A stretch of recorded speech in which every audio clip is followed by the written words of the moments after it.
இந்த மொமெண்ட்டை நல்லா சிரிச்சு என்ஜாய் பண்ணுங்க. நீங்க எங்க கூட இருக்கிறது எங்களுக்கு ரொம்ப தைரியமா இருக்கு. ஒரு அண்ணன் மாதிரி எங்க கூட நிக்கிறீங்க. என் அண்ணனோட கல்யாணமும் இந்த மாதிரி கோயில தான் நடக்கிறதா இருந்துச்சு.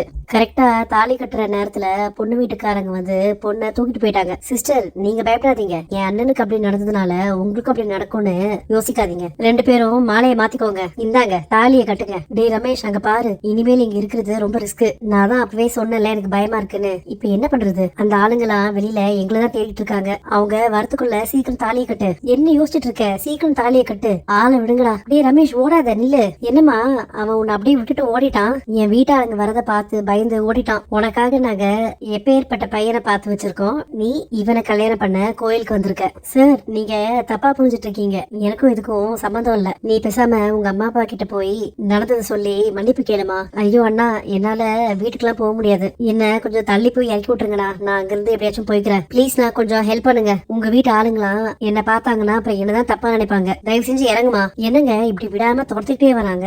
அந்த கார் இங்க காணல. சாரி சார், மிஸ் ஆயிடுச்சு. ரெண்டு பேரும் இறங்குங்க கார்ல இருந்து. யாரா நீ? எதுக்கு இப்படி பண்ண? உண்மையை சொல்லு. சார், நீங்க என்ன தப்பா புரிஞ்சிட்டு இருக்கீங்க. நான் எதுவும் பண்ணல. என்னமா நீ பாட்டுக்கு பாத்துட்டு அமைதியா இருக்க? நடந்தது என்னன்னு சொல்லுமா. உனக்கு எப்படி என் பொண்ணு தெரியும்? கூட படிக்கிறவனா நீ? உன் குடும்பத்தை பத்தி சொல்லு. உன் அப்பா யார்?